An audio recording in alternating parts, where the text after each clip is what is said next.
आ जाएं प्लीज। जो प्रेयर की प्रैक्टिस कर रहे हैं वो बाहर आ जाएं।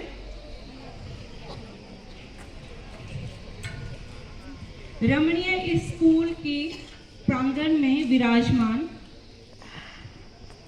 माँ आनंदी जी, सुरेश भाई जी, सरोज माँ, नरहरि भाई पांड्या, विनोद जी, आप सभी का इस विद्यालय प्रांगण में मैं प्रिंसिपल महोदया, अपने पूरे स्टाफ मेंबर्स और बच्चों की तरफ से आप सभी का हार्दिक स्वागत करती हूँ। इनके साथ आए हुए इनके साधक, इनकी जो संगत है, इनकी जो पूरी मंडली है, कार्यकारी सदस्य हैं, सभी जनों का यहाँ पर, आप सभी विशिष्ट अतिथियों का यहाँ पर हार्दिक हार्दिक स्वागत व अभिनंदन करते हैं।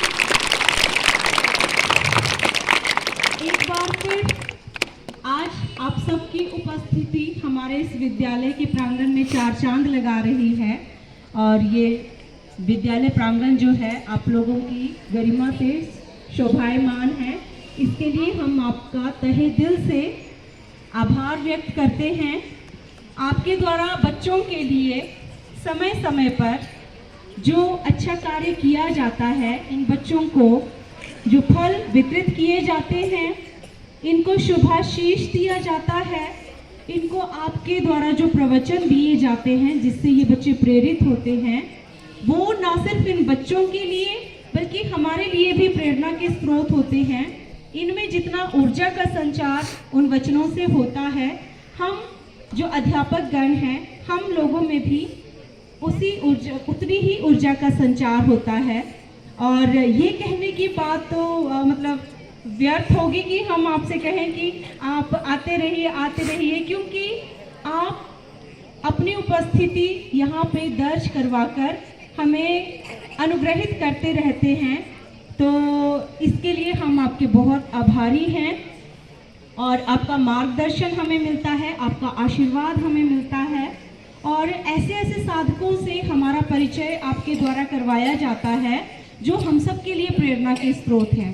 पिछली बार भी काफ़ी संख्या में साधक यहाँ आए थे, कुछ जो जिनका इलाज चला हुआ था वो भी थे, कुछ आपके द्वारा किए गए इलाज से ठीक हो चुके थे। उनकी आप बीती, उनके द्वारा आपके उपचार को लेकर आपके जो दिशा निर्देश थे उनको लेकर जो भी उनको स्वास्थ्य लाभ हुआ है, उनके वचनों को भी हमने सुना और बच्चों ने भी बहुत ध्यान से उन चीज़ों को सुना है। और मुझे लगता है कि किसी भी अच्छे कार्य की शुरुआत जो है, ये यूनिवर्सल ट्रुथ है कि एकदम से तो नहीं होती, धीरे धीरे स्टेप बाय स्टेप वो जो है वो आगे बढ़ता जाता है। तो मुझे लगता है उसकी शुरुआत हो चुकी है, हम लोग भी बहुत हद तक उसकी कोशिश किए जा रहे हैं। तो आप सभी का इस विद्यालय प्रांगण में हार्दिक स्वागत है, आपका अभिनंदन है। धन्यवाद।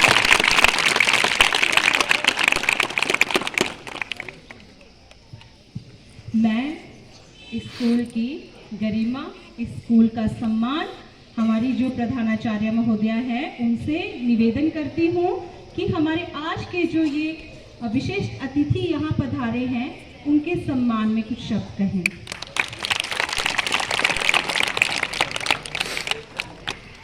परम श्रद्धेय, परम सम्माननीय दिव्याशीष आश्रम से पधारे हमारे आनंदी माँ जी और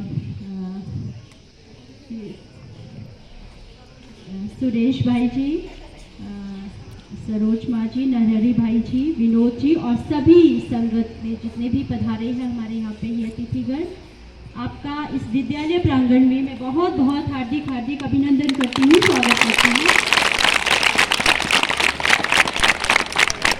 आप लोगों का मार्गदर्शन, आप लोगों का सहयोग हमें समय समय पर मिलता रहता है और जो अच्छी बातें जो आप हमारे स्वस्थ रहने के लिए जो एक इंसान को मतलब अपनानी चाहिए, जो चीज़ें जिनकी वजह से हम एक अच्छा स्वस्थ जीवन जी सकें, आप हमें ज़रूर उसके लिए प्रेरित करते हैं। ये अलग बात है कि हम लोग शायद उन चीज़ों को फॉलो करने में थोड़ा सा हमें संशय रहता है, लेकिन हम ज़रूर कोशिश करेंगे कि उन चीज़ों को हम उनका अनुसरण कर पाए, ताकि हम लोग भी आप लोगों की तरह ही स्वस्थ और अच्छी अवस्था में जो है वो एक अच्छा जीवन हम जी पाए। तो हम सभी आपका जो मार्गदर्शन मिलता रहता है उसके लिए धन्यवादी हैं। और साथ ही साथ मैं कहना चाहूँगी इस आश्रम का हमारे विद्यालय के लिए और भी तरह तरीके से योगदान रहता है। इन्होंने हमारे विद्यालय के लिए काफ़ी सारी चीज़ें भी जो है वो डोनेट की है, जैसे फैन वगैरह डोनेट किए, कम से कम 10 फैन इनकी वजह से हमारे विद्यालय में लगे हैं। तो ज़ोरदार तालियों से इनका अभिनंदन, इनका स्वागत और इनका धन्यवाद। तो इन्हीं शब्दों के साथ मैं अपनी वाणी को विराम देना चाहूँगी और मैं चाहूँगी आपका मार्गदर्शन, आपके सुविचार, आपकी जो बातें हैं वो हमें सुनने को मिले, ताकि हमारा मार्गदर्शन होता रहे। धन्यवाद। बहुत बहुत धन्यवाद गीता जी। परम आदरणीय प्रधानाचार्य जी, यहाँ उपस्थित अन्य अध्यापकगण और प्यारे बच्चों, सबसे पहले मैं आप सभी का तहे दिल से आभार प्रकट करती हूँ कि आपने अपने इतने कीमती समय में से कुछ टाइम निकाल कर हमें दिया और हमारे विचार सुनने के लिए आप यहाँ एकत्रित हुए। जैसा कि आप लोगों को पता ही है कि हम दिव्याशीष परम सुख आश्रम गाँव दरमन से आए हैं। इससे पहले भी हम बार बार यहाँ आ चुके हैं और आप सबको NDS न्यू डाइट सिस्टम, जो कि हमारा लाइफस्टाइल है, उसके बारे में बता चुके हैं। तो उसके बारे में परिचित तो यहाँ सभी हैं, जितने भी स्टाफ मेंबर्स हैं, जितने भी बच्चे हैं, सभी उसके बारे में अवगत हैं। उसके बारे में क्या जानकारी आपको चाहिए, क्या संशय आपको है, कोई डाउट्स हैं जिसकी वजह से आप उसको फॉलो नहीं कर पा रहे हैं, तो उसी को पूरा करने के लिए हम यहाँ आ जाए हैं। और आप लोगों को पता है कि अभी हमारे शारदीय नवरात्र चल रहे हैं और यहाँ दिव्याशीष परम सुख आश्रम में 9 दिन का हमारा यहाँ नवरात्रों में निर्जला शिविर भी है। और इस निर्जला शिविर में यहाँ देश के कोने कोने से साधक लोग आए हैं और यहाँ निर्जला उपवास कर रहे हैं, मीन्स तप कर रहे हैं, साधना कर रहे हैं। निर्जला उपवास का मतलब क्या है? मीन्स ना खाना ना पीना, जल भी नहीं पी रहे हैं। तो एक तो खाने के बारे में जो भ्रांति सबसे बड़ी है कि बिना खाए बिना पानी पिए हम कैसे जीवित रहेंगे, तो उसका एग्जाम्पल या वो जो संशय है, जो भ्रांति है, वो मैं आप लोगों की दूर कर देती हूँ कि यहाँ उपस्थित सभी NDS साधक यहाँ 9 दिन से निर्जला उपवास में है। मीन्स 9 दिन से ना कुछ खाया है ना पानी पिया है। और यहाँ देश देश के कोने कोने से लोग आए हुए हैं, देश के ही नहीं बल्कि विदेशों से भी लोग आए हुए हैं और यहाँ साधना कर रहे हैं। लेकिन अफसोस की बात यह है कि देश के कोने कोने से तो लोग आ गए, लेकिन यहाँ के रहने वाले जो लोग हैं वो इस लाइफस्टाइल का फायदा नहीं उठा रहे हैं और एलोपैथी मेडिकल साइंस के अंदर जाकर भर भर के दवाइयाँ ले रहे हैं और अपना जो कीमती धन है, कीमती शरीर है, कीमती समय है, उसको व्यर्थ गवा रहे हैं।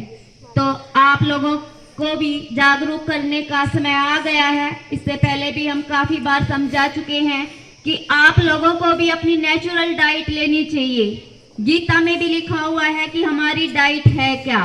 पत्रम पुष्पम फलम तोयम च, मीन्स पत्ते, फल, फूल, और तोयम का मतलब होता है जल, पानी। यही हमारा भोजन है। आग पर पका हुआ जो भोजन है उसके सत्व तत्व हम जो नष्ट कर देते हैं, जो जीवित भोजन है उसको हम मृत भोजन बना के ग्रहण कर रहे हैं, वो हमारा भोजन नहीं है। उसी को खा खा कर हम बीमार हो रहे हैं। तो अगर आप लोगों को स्वास्थ्यवर्धक जीवन जीना है, एक अच्छा लाइफस्टाइल, उसके लिए आपको अपनाना पड़ेगा और उसी के बारे में हम आपको अवगत करा रहे हैं, जो कि है न्यू डाइट सिस्टम। अब आप लोग हमारा ही एग्जाम्पल ले लीजिए। मैं एक कैंसर पेशेंट थी, मैं रोहतक हरियाणा से आई हूँ और यहाँ रहकर मैं 4.5 महीने से तप कर रही हूँ। तप का मतलब है मैंने जो पका हुआ भोजन है, अपनी जो हमारी जो मतलब भोजन था जो हम पहले करते थे, जो कि चला आ रहा है पीढ़ियों से, वो हमने छोड़कर और जो हमारी नेचुरल डाइट है उस पर हम आ गए हैं, वो ग्रहण कर रहे हैं। लेकिन यहाँ आने से पहले मैं 18 कीमोसाइकिल्स ले चुकी थी और उसका नतीजा मैं भोग रही थी और डॉक्टरों ने जवाब दे दिया था कि मतलब इसके अंदर अब आपका इलाज नहीं है, आप ठीक नहीं हो सकते हो। आप अगर ट्रीटमेंट कराते रहोगे तो आपकी लाइफ बढ़ सकती है, लेकिन पूर्ण रूप से आप ठीक नहीं हो सकते।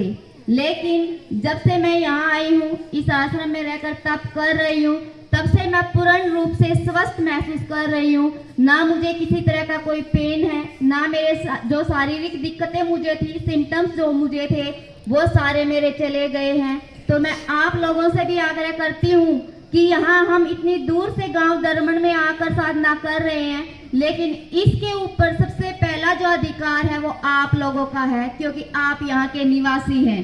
यहाँ हम इतनी दूर से आकर फायदा उठा रहे हैं, तो आप तो यहाँ रह रहे हैं, आपको तो इसका फायदा जरूर उठाना चाहिए। यहाँ बार बार आने का हमारा जो मोटो है वो केवल फल बांटना ही नहीं है। फल तो आपको बाहर भी बहुत मिल जाएंगे और भी बहुत बांट देंगे, लेकिन आपको जो ये स्वास्थ्यवर्धक शैली है, हमारी जो न्यू डाइट सिस्टम है, इसके बारे में आपको मेन रूप से अवगत कराना है। तो कितने बच्चे आप यहाँ हैं, कोई ऐसा जिन्होंने इस डाइट सिस्टम को फॉलो करने की कोशिश की हो?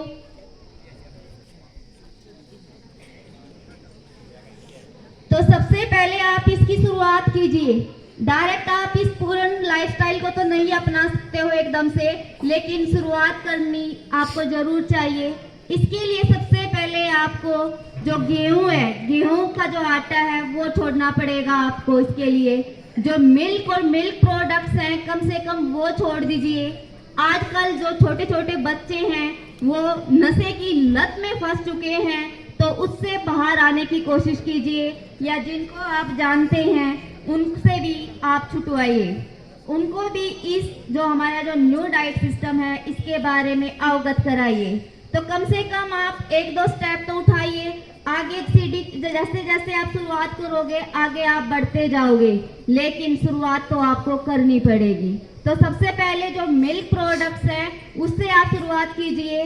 जो बच्चे हैं वो दूध सबसे ज्यादा पीते हैं, और उसी की वजह से हमारे अंदर जो छोटे छोटे बच्चे हैं वो वासना के शिकार होते जा रहे हैं, जो कि सबसे बड़ा दुष्प्रभाव आज के टाइम में हमें देखने को मिल रहा है।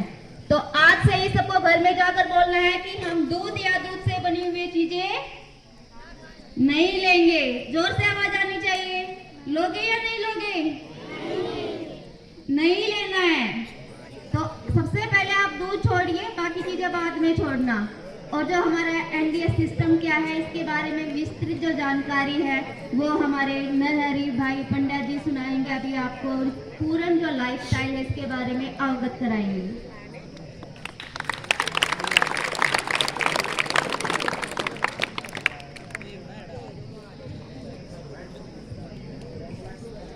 यशवीर भाई साहब जी हैं हमारे सामने, जो कि यहाँ हिमाचल प्रदेश के ही ततापानी गांव से हैं।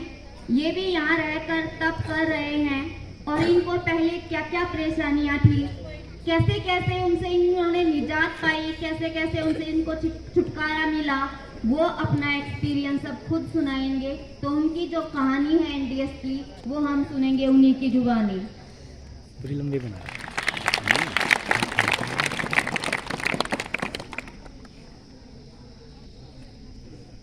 परम पूज्य माँ श्री आनंदी जी, भाई श्री पेशमल जी और पंड्या जी, आपके चरणों में कोटि कोटि वंदन, कोटि कोटि प्रणाम करता हूँ। यहाँ पाठशाला के प्रधानाचार्य जी, पाठशाला में प्रधानाचार्य जी, अन्य अध्यापक वर्ग और सब प्यारे बच्चों, आप सबको नमस्कार।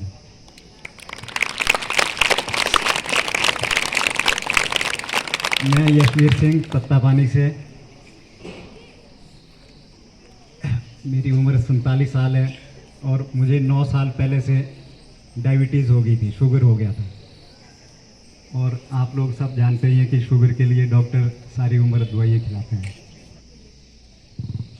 और यहाँ आने से पहले मुझे लगातार उल्टियाँ हो रही थी 8-10 दिनों से, और उसके लिए भी मैं 2 बार हॉस्पिटल गया 8-10 दिनों में, और रुक नहीं रही थी। उसके बाद ही मुझे हमारे गांव से एक बेटी हेमा है जो यहाँ आश्रम में रह रही थी। उसकी वजह से मुझे पता चला दिव्याशीष आश्रम का, और मैं 4 महीने पहले इधर 15 जून को आया था। और आने के बाद मैंने एनडीएस फॉलो किया। उससे पहले मुझे कोई जानकारी नहीं थी एनडीएस में क्या होता है, क्या खाना होता है, क्या पीना होता है, कैसे रहना होता है। तो उसके सिर्फ 3 दिन बाद मेरा शुगर, और मैं इंसुलिन में था, इंसुलिन लेना पड़ता था, गोलियों से तो कोई असर होता ही नहीं था। सिर्फ यहाँ आने के बाद 3 दिनों में मेरा शुगर नॉर्मल हो गया था एकदम से, और आज तक 4 महीने हो गए, आज तक वो कभी बढ़ा नहीं।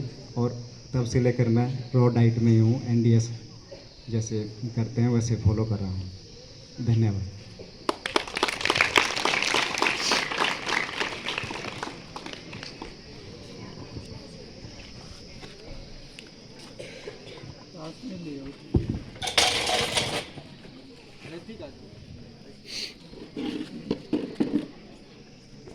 आदरणीय परम पूज्य आनंदी माँ के चरणों में कोटि कोटि प्रणाम। सरोज माँ के चरणों में कोटि कोटि प्रणाम। सुरेश भाई, विनोद भाई, पूरी टीम को कोटि कोटि प्रणाम। प्रिंसिपल महोदया, स्कूल का पूरा स्टाफ एवं बच्चे, सबको बार बार नमन, बार बार प्रणाम।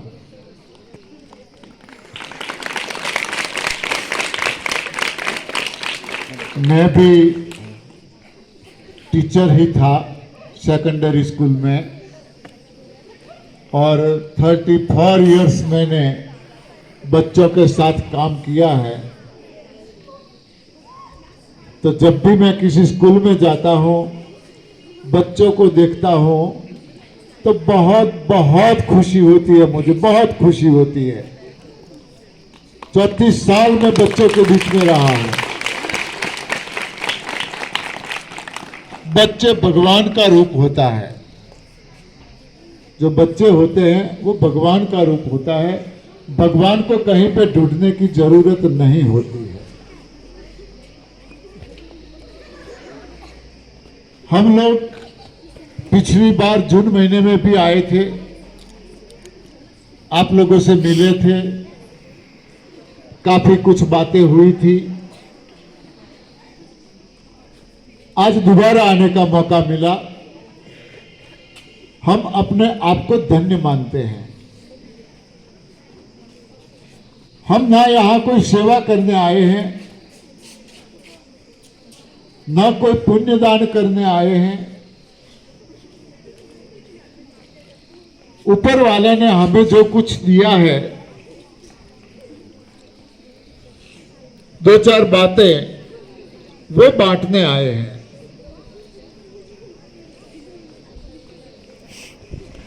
मैं उम्मीद रखूंगा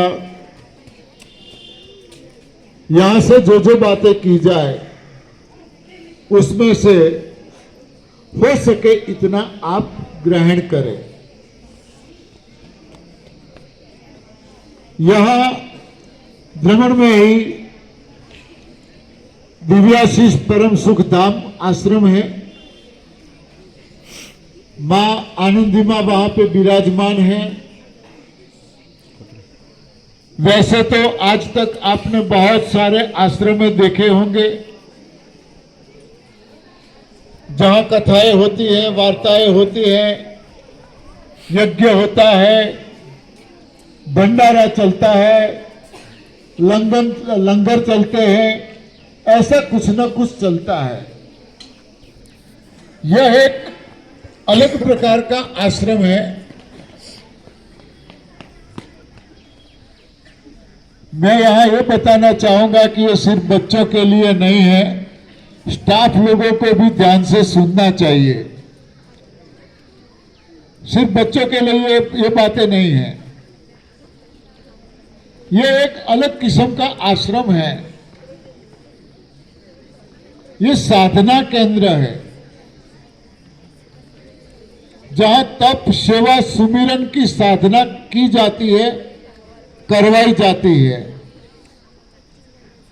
यहां दूर दूर से लोग, आउट ऑफ कंट्रीज, कई देशों से लोग आते हैं और पूरे भारत से कोने कोने से लोग आते हैं। क्यों आते हैं? साधना करने के लिए। कौन सी साधना?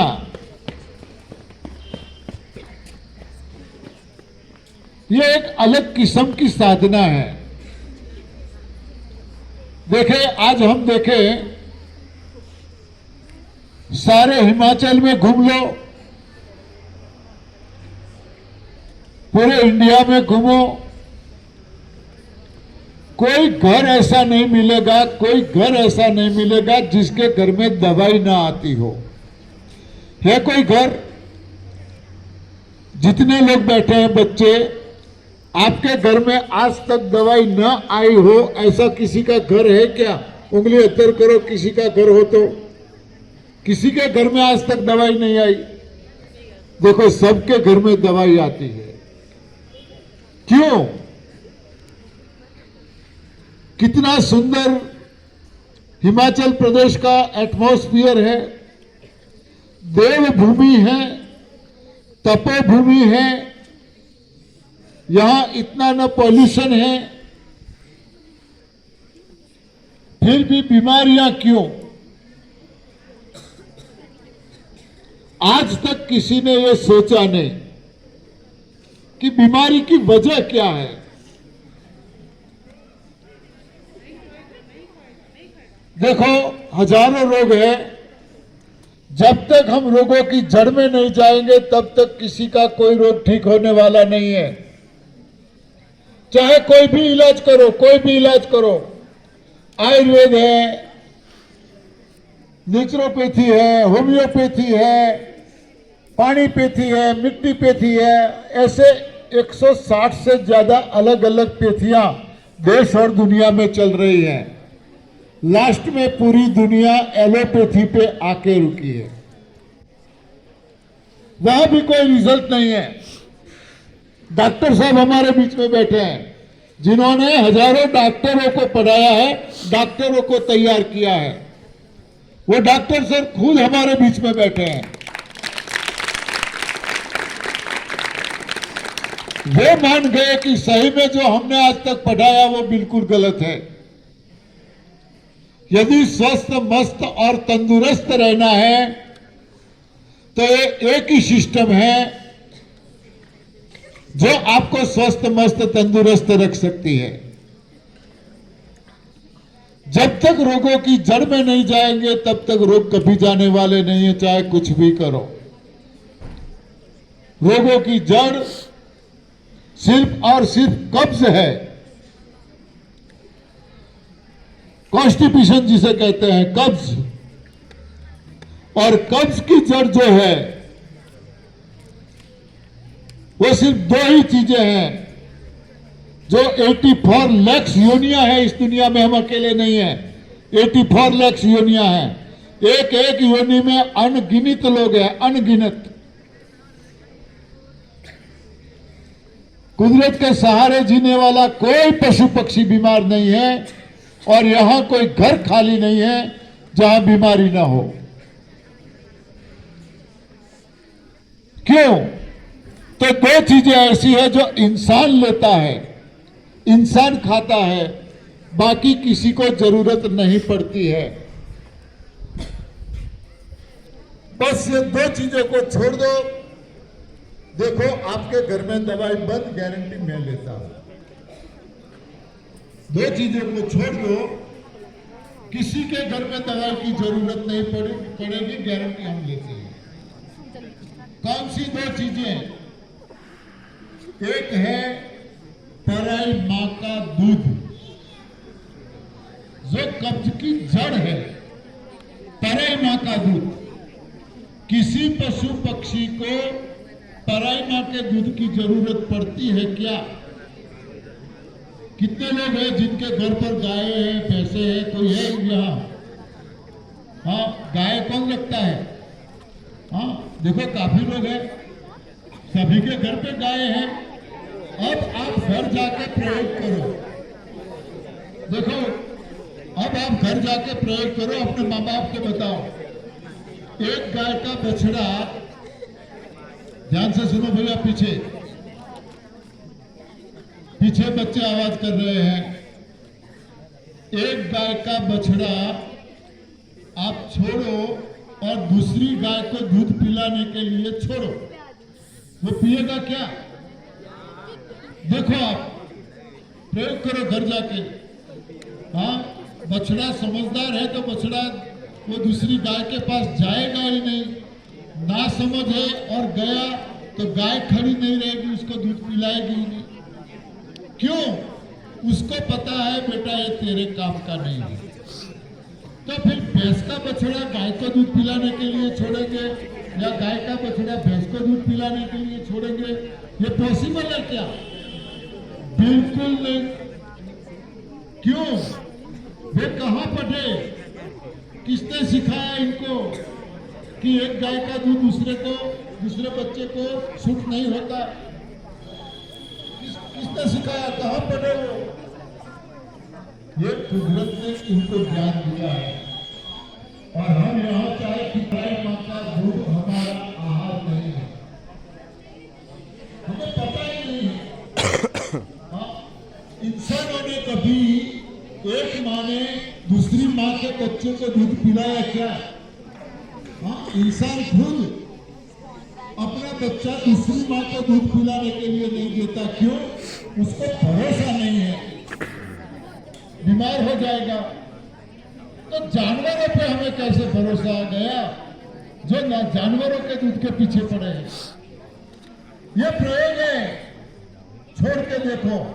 जिसके घर में दवाई है, आपके माँ बाप जो कुछ घर में है बीमार है, कम से कम 15-20 दिन या 1 महीने तक दूध बंद करने के लिए बोल दो, आप भी बंद कर लो, देखो क्या रिजल्ट मिलता है। सारी दवाइयां बंद। वरना आज जिसके घर में दूध है उसके घर में दवाई है। मुझे एक घर दिखाओ, ढूंढो आप एक घर कि इसके घर में दूध आता है और दवाई नहीं आती। कहीं से भी आपको नहीं मिलेगा, कोई घर नहीं मिलेगा।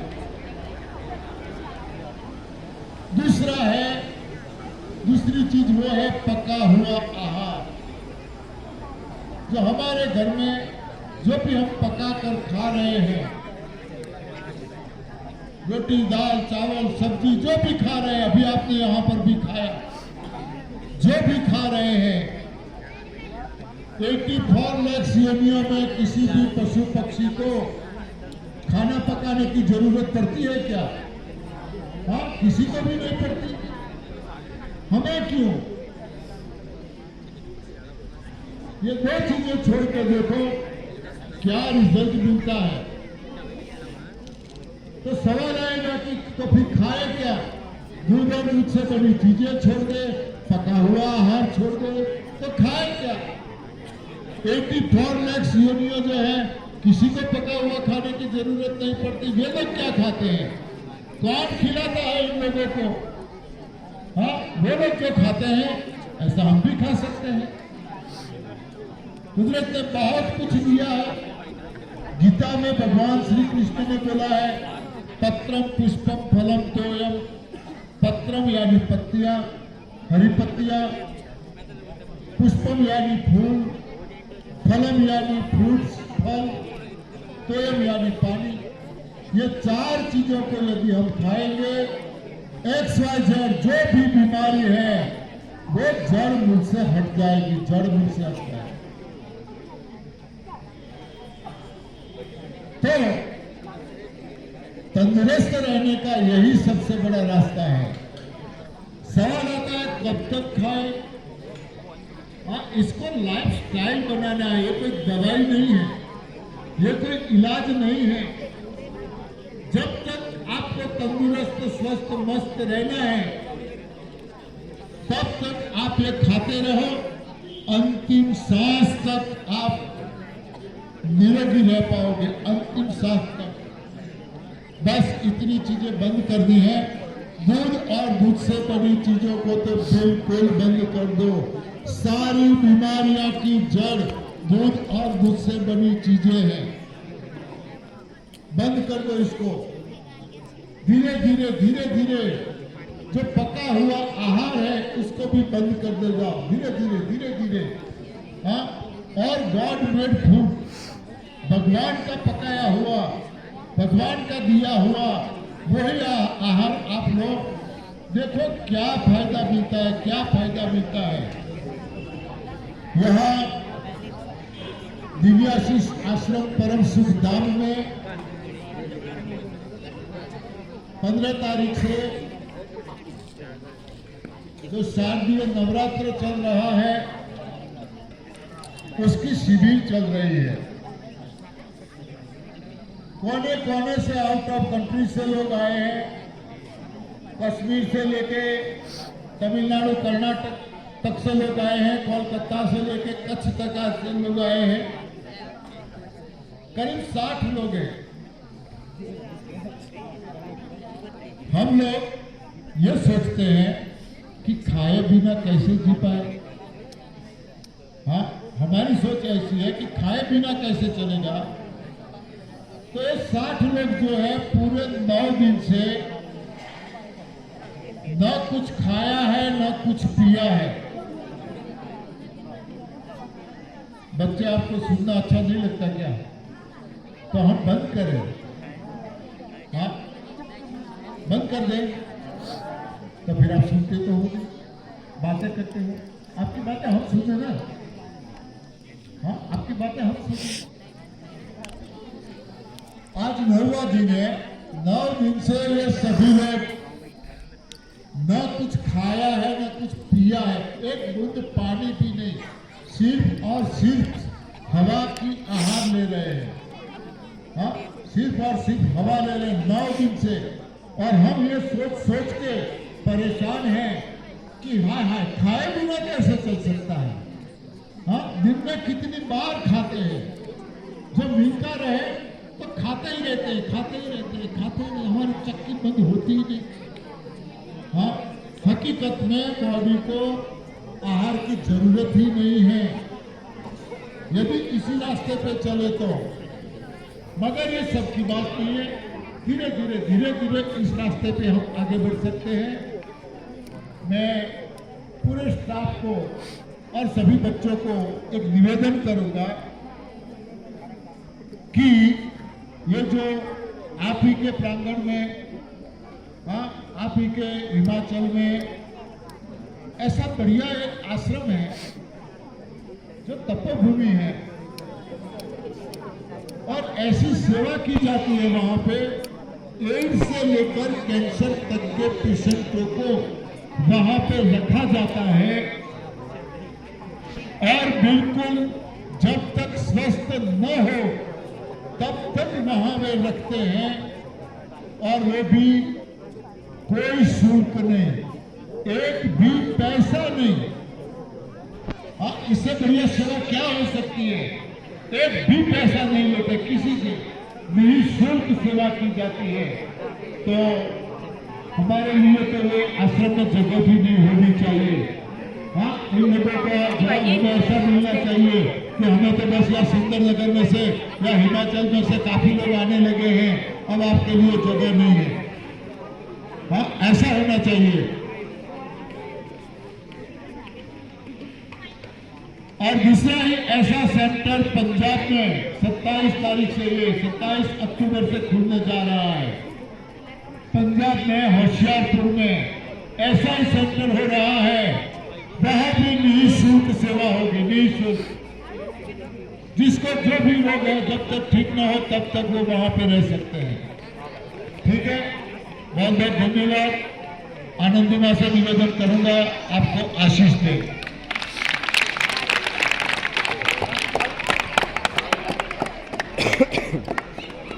सभी बच्चे आराम से बैठ जाएं, बीच में उठकर कोई भी न जाए।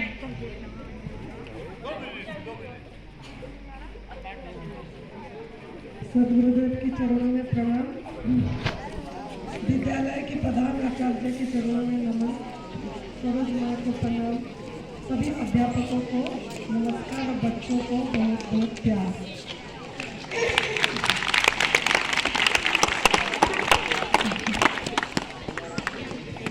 बोला जाता है ना कि घर की मुर्गी दाल बराबर, घर की मुर्गी दाल बराबर। तो यही है कि हिमाचल प्रदेश में भ्रमण में इतनी नजदीक में इतनी सुंदर दिव्य आश्रम है जहाँ की दवा रहित रोग रहित किया जाता है, लेकिन किसी को रुचि नहीं है। यहाँ बच्चों को छोड़ो बड़ों को भी रुचि नहीं है। दुख की बात है, मैं यही चीज देख रही हूँ, अध्यापक लोग भी इतना आग्रह नहीं है, बैठे हैं पीछे लेकिन बातें कर रहे हैं, अच्छा बात कुछ सुनने के लिए इच्छुक नहीं है। लेकिन समय आएगा जब उनके ऊपर कोई बीतेगा चीज, तब पता लगेगा एक्चुअली क्या है। जब डॉक्टर ने हाथ खड़े कर देंगे, जब डॉक्टरों ने हाथ खड़े कर देंगे कि अब और यहाँ नहीं रह पाएंगे, सेवा करो लेके जाके, भगवान करे ऐसा ना हो, लेकिन जब हो जाए कम ऐसा हो जाएगा, तब कभी पता लगेगा कि जीवन क्या होता है, जिंदगी क्या होता है। तो यहाँ हम लोग बार बार आते हैं आप लोगों को बताने के लिए। ये तो सौभाग्यशाली है आप लोग कि आपको इतना बताने आते हैं, फिर भी यहाँ का वैल्यू नहीं है किसी चीज की। बहुत दुख लग रही है मुझे ये देख के कि यहाँ किसी को आग्रह नहीं है। लेकिन ये जो हम दे रहे हैं, अभी देने जाएंगे, बांटेंगे, यही फल ही आपका आहार है। आपका आहार फल है। आपको खाली गेहूं दिया जाएगा, कभी भी चबा के खा नहीं पाएंगे बिना आग में पका के, लेकिन फल आप बिना आग में पका के भी खा पाएंगे, ऐसे ही आज इट इज। और सबको बहुत पसंद भी है मीठा मीठा फल खाना। तो आप इसको करिए, फल लीजिए। और मेरा सबको अनुग्रह है कि एनिमल प्रोडक्ट मत लीजिए। चाहे आप आग में पका वाला भोजन छोड़ रहे नहीं छोड़ रहे, इससे हमको कोई मतलब नहीं है, लेकिन आप कम से कम दूध से बनी चीजें छोड़ दीजिए। वो लोग बद्दुआएं दे रहे हैं, बद्दुआएं, उनका आंखों में आंसू आती है। पराई माँ का दूध आप छीन के पी रहे हैं। कौन सा अधिकार है आपका? आपका आंत ऐसा डिजाइन नहीं हुआ है। हम बोला जाता है मानव श्रेष्ठ सब जीवन है, मनुष्य जीवन योनि सबसे श्रेष्ठ योनि है। किस कदर हम मानेंगे सबसे श्रेष्ठ योनि है? आप तो पशु का दूध पी रहे हैं, पशु तो आपका निम्नतम योनि है, उसी का दूध हम छीन के पी रहे हैं जो कि बछड़े के लिए है। हम बोलते हैं कैल्शियम नहीं मिलेगा, कैल्शियम मिलेगी। तो दूसरे पशु पंछी क्या पराई माँ का दूध छीन के पी रहे हैं? जंगल का पशु पंछी, उनको हाथी से बढ़ के कौन बलवान है? कौन सा दूध वो पी रहा है? घोड़ा का कौन सा, कैसे घास खा के भी इतनी बलवान है। लेकिन हम क्या कर रहे हैं? तो सबको हाथ जोड़ के निवेदन है, जितना जल्दी हो सके आप दूध से बनी चीजें, शहद, ये जो हम चुरा के मधुमक्खी आपने बच्चों के लिए कर रहा है, संग्रह कर रहा है, इतना मेहनत कर रहे, हम हिंसा कर रहे हैं। हमने हिंसा कर रहे हैं, उसी को छीन के ले रहे हैं उनका आहार। पाप कर रहे हैं, पाप। इस कर्म को भोगना पड़ेगा, आजीवन भोगना पड़ेगा। एक बार आप देखना क्या कर्म आपका क्या दशा करेगा। ऐसा नहीं है कि आप बिना दवाई से जी जाएंगे। तो कर्म प्लीज खराब मत करिए, मेरा हाथ जोड़ के निवेदन है, कर्म मत खराब करिए। अपनी भाग्य आपके हाथ में है चमकाना। तो दूसरे पशु पंछी के भोजन बिल्कुल भी छीन के मत लीजिए। कम से कम दूध से बनी चीजें छोड़ दीजिए, तब आपको पता लगेगा चीज क्या है। इतना मैं जरूर बोलूंगी आप लोगों को। और अपने माता पिता का जरूर आपने सम्मान करिए, वही भगवान है, माता पिता गुरु। तो खूब खिदमत करो अपनी माँ बाप की, राहें रोशन रहेगा सदा आपकी। खूब खिदमत करो अपनी माँ बाप की, राहें रोशन रहेगा सदा आपकी। अपनी माँ बाप को प्रणाम करिए सवेरे से उठ के और अपनी काम पे लगिए, भगवान बहुत खुश रहेंगे। तो आप सबको बहुत बहुत आशीर्वाद, कम से कम सद्बुद्धि दे प्रभु।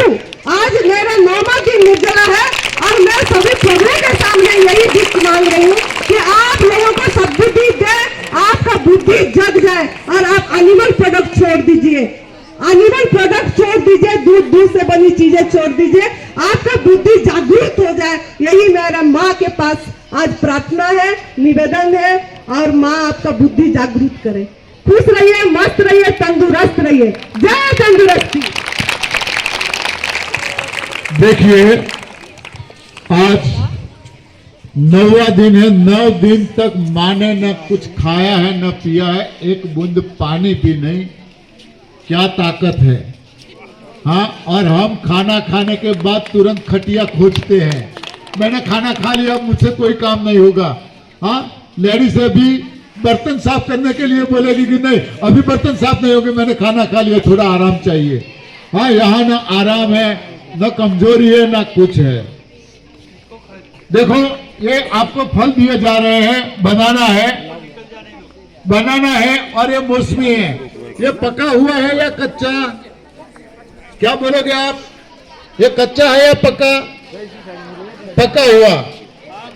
हाँ, और हम पका हुआ आहार किसे मानते हैं? दाल चावल रोटी को, वो पका हुआ मानते हैं। आग पे चढ़ा के हम उसको कच्चा बना देते हैं। ये भगवान ने सूरज की गर्मी से पकाया है, तो पक्का आहार तो यही है। हाँ, लोग उसे कच्चा कहते हैं, कच्चा। तो इसके लिए मैं इतना बोलूंगा,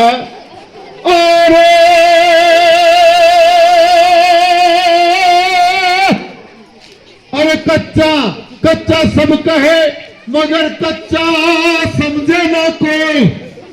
अरे एक बार जो कच्चा समझे, अरे तुम्हारे दर्द रहे ना कोई। धन्यवाद।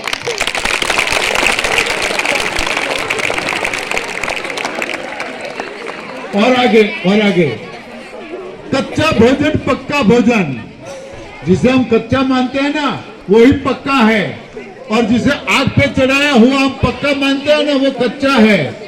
तो कच्चा भोजन पक्का भोजन, पक्का भोजन कच्चा। क्या याद रखो, कच्चा भोजन पक्का भोजन, पक्का भोजन कच्चा। कच्चे पक्के का भेद जो समझे वो ही साधक सच्चा। ता थैया थैया ता थई।